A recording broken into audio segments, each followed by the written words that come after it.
And you're live. So hello, staff, welcome to the House Ethics Panel organizational meeting. Michael O'Grady and I staff the House Ethics Panel. Congratulations on your appointment to the panel. The panel elects its own chair. So the first order of business is the election of chair, and as staff will get it going for you. So I will now entertain any nominations for chair of the panel. I move that Martin Lalonde be the chair. Second. Okay. Representative Sebelia is nominated. Representative Martin Lalonde of South Burlington to chair the panel. Representative Beck, John Ferry is seconded. Are there any other nominations? Okay, seeing none, shall Representative Lalonde of South Burlington be chair of the panel? All those in favor, please say aye. Aye. Aye. All those opposed, nay. My wild toad abstain. You can vote on your own, vote. Congratulations, Mr. Chair. Well, thank you very much. So what is our order and what do we have to take care of so we can get Scott on the road? Okay, so you have completed your first, most important order of business. The other things that Michael and I can do is just give a high level overview, but I think from a pressing time constraint standpoint is the training, which I understand the speaker's office would like to schedule for next Thursday. And the panel has to provide this training. Michael and I have provided the training for the panel before. If you would like us to do that again, we can do that for the panel, and it could be whatever you think is important to include in it. We have provided to you a link to the last PowerPoint that we gave. And so we can base it very closely on some of those similar principles that we did before.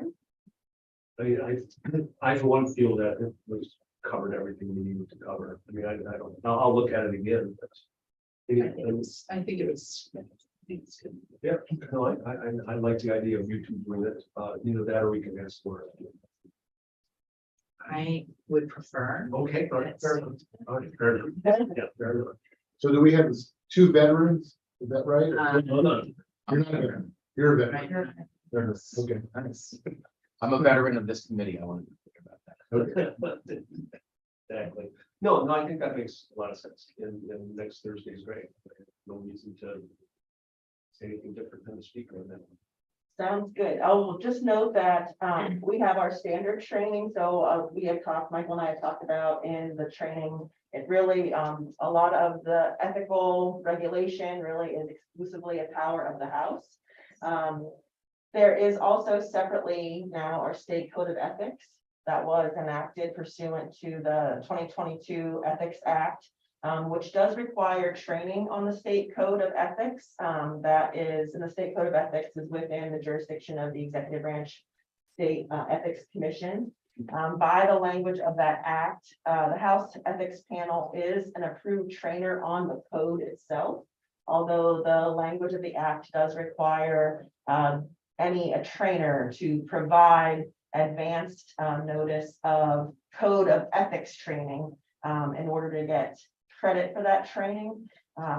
So I just wanted to note that, and if you'd like, Michael and I could reach out to the commission about our plans for the training and potentially ask if they'd like any sort of involvement at all in the training.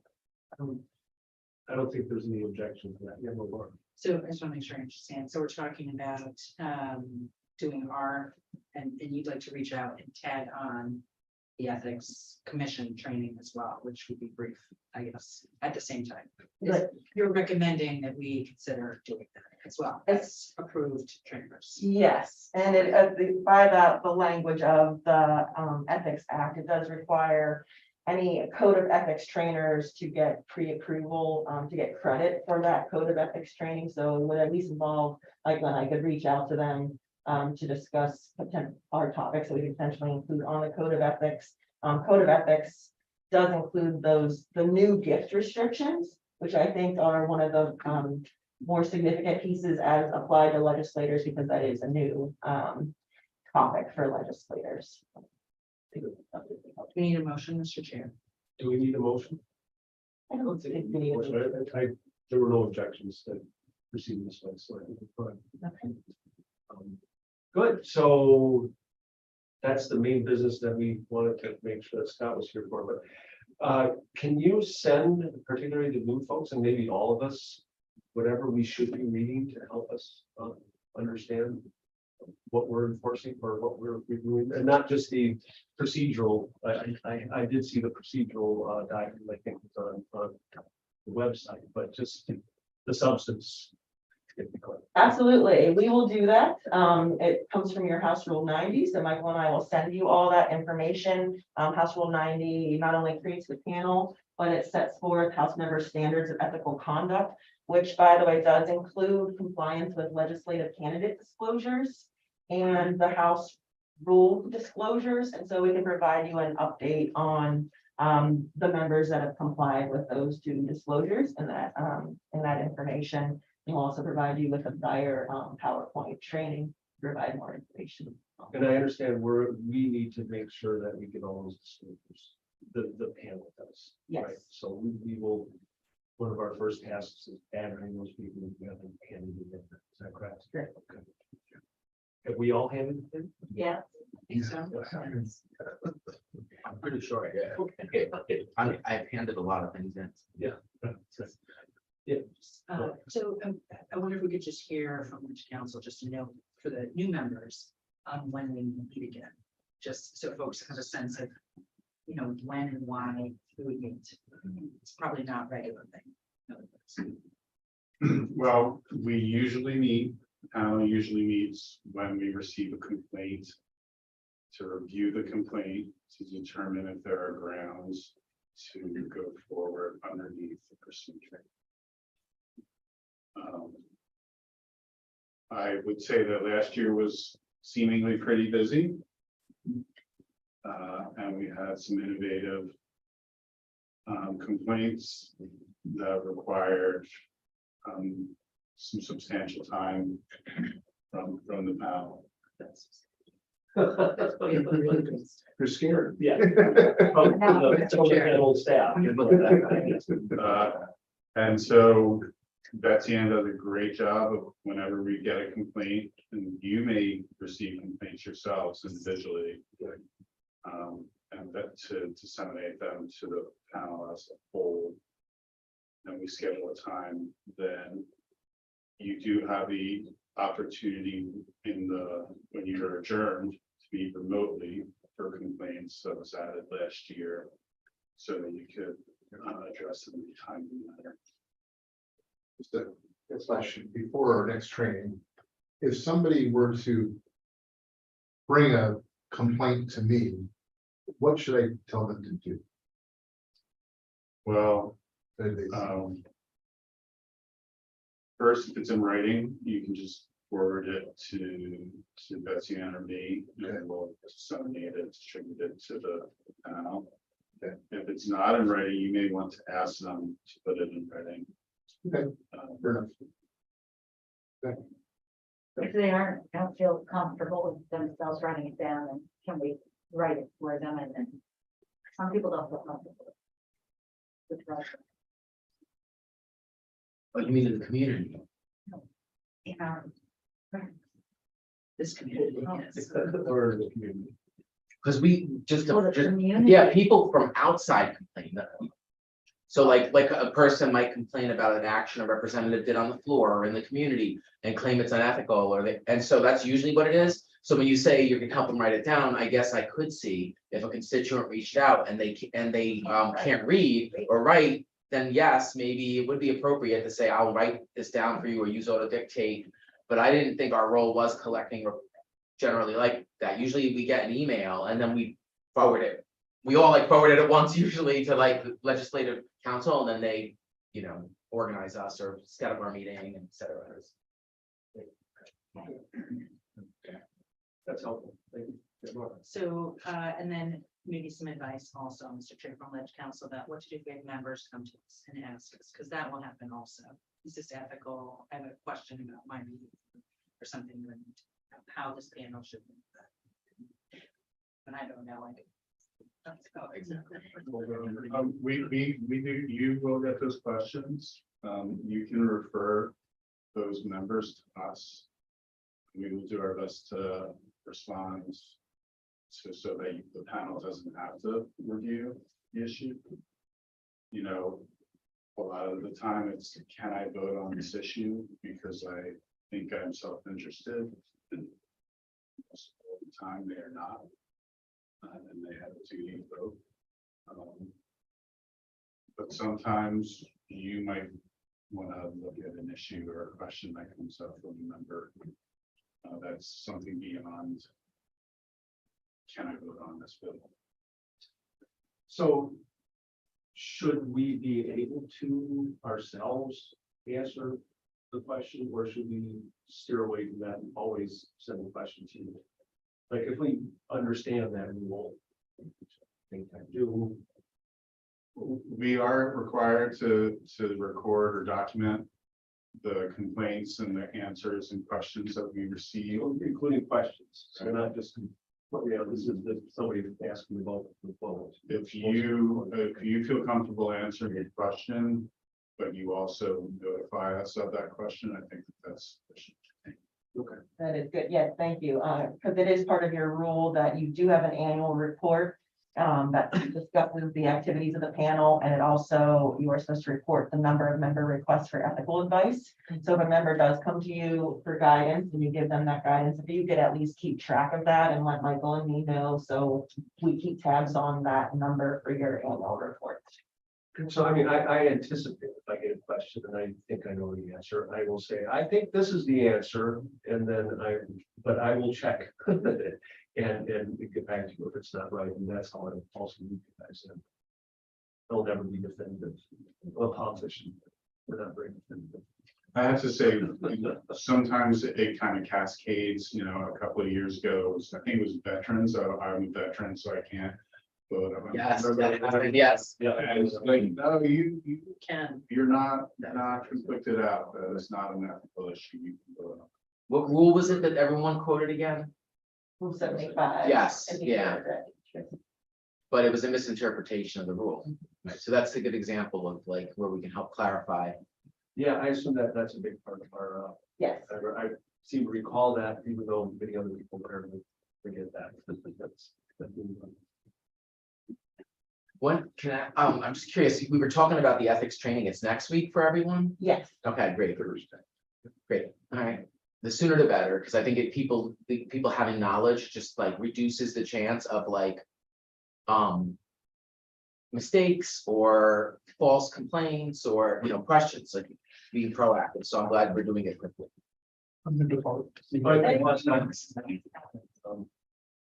So yeah, what happens if, what happens if in these first until next Thursday, somebody's done something that they just didn't know was against the rules?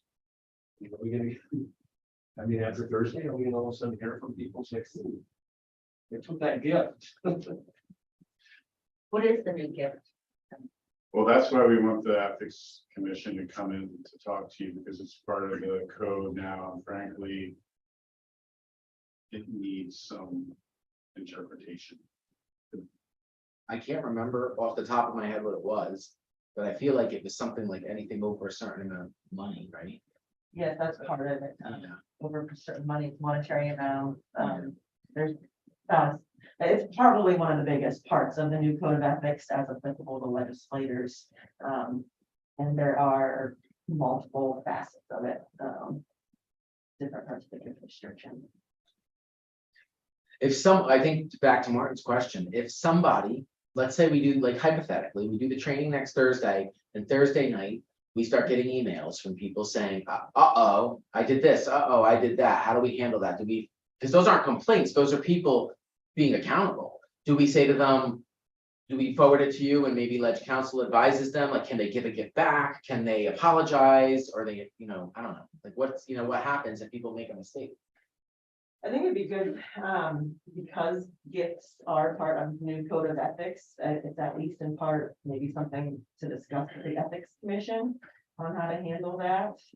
They might have advice on if you mistakenly take a gift that under the new code is impermissible. It might be good to see what Trip would have to say. Yeah, and just be clear, like, what gifts are allowed, like your loved ones can give you presents for your birthday, that's very different than a lobbyist giving you. A piece of pizza or a watch, you know what I'm saying, like, not that I've ever seen that, but people give food. So, well, I'm just saying, there's a big difference, like, I think most people would. I would hope, most people would say, I don't think I can take that from you if someone offered a high value item to them as a legislator, that's not their loved one, but. I think we all eat the donuts and the pizza and things that are laying around the building, is that a gift? I think that it's probably under $15, but per person, but like. Anyway, it's the kind of stuff we need to think about, you know? Depends on the pizza, depends on the watch. And there are a couple of food provisions. Mhm. Okay, see, this is good to know, that's additional, that's I think if extra. you report that or they report they gave it to you, Lobbyists can report that they gave us something as part of a lobbying activity, and that's different, yeah, that's different than a that's gift. when we go to Montpelier City Yeah. event. That's gonna be more than $15 worth of food though. Yeah. When you go to the Vermont Medical Society breakfast and some places will report, and they usually tell us when they do it, Yeah. but that's not considered a gift the same way. That's like covered under lobbying. I'm speaking about this from my knowledge, the lawyers can correct me, but like my understanding is that's covered under like campaign finance law and like lobbying stuff. That's different than like someone off the record slipping you a gift. Like I've never seen that happen here, but but I don't know, it'd be good for people to know it's not okay if it does. So Yeah. that was under the current lobbying law that gifts over $15 must be reported by the lobbying entity. But this new code of ethics does have new gift provisions that include accepting food or beverages, but only permitted under certain circumstances. Okay, circumstances. Does it say what those are? Yes, it does. Is it a lot of things to read, or can you tell us? It quickly? is, I don't want to make you read too much. it's okay. Okay. A public servant, and legislators are public servants, may accept food or beverages or both under the following circumstances. A, the food or beverage or both is consumed on an occasion or occasions at which the person paying directly or indirectly for the food or beverage or the representative is in attendance, provided the cost does not exceed the limit established pursuant to this other section, which provides the monetary cap on food. B, the food or beverage or both is incidental to the performance of a legitimate state function. Okay. Or C, the food or beverage or both is provided at a charitable, cultural, Okay. political, or civic event at which the public servant participates in their official capacity. It's considered a gift. If you're not in your official capacity, it's not a gift. You're just a community member at an event.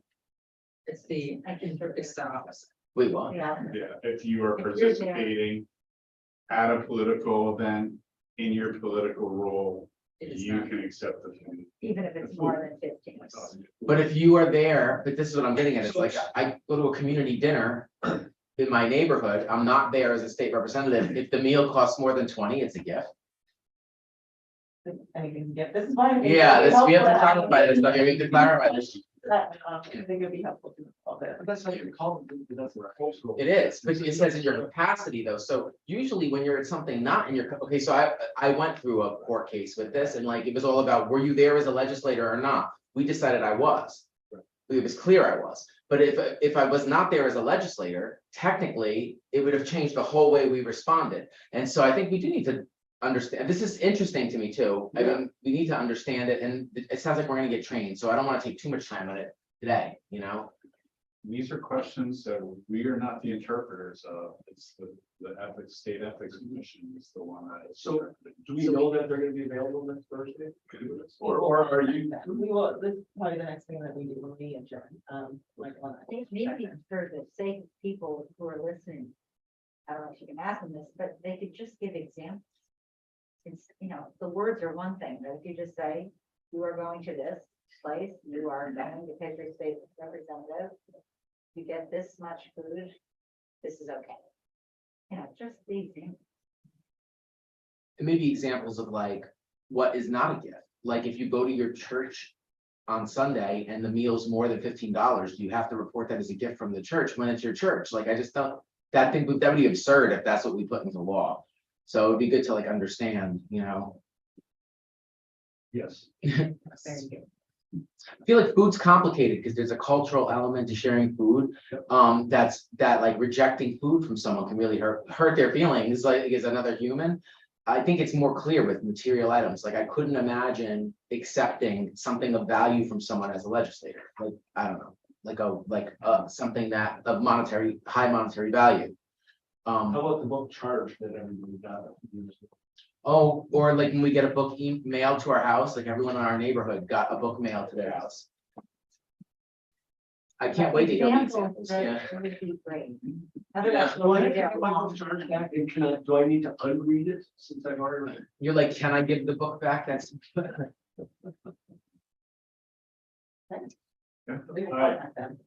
Alright, well, we'll look forward to Anything else that you things. need for That is it for us, and we'll follow up with a different, additional background information for you, and we'll prepare for training next week. Perfect. Do we need to make a motion or does the chair? I think we can adjourn. Sounds good. Thank you. Thank you. With that, We don't. don't need a motion. It's good having the, On the floor you do.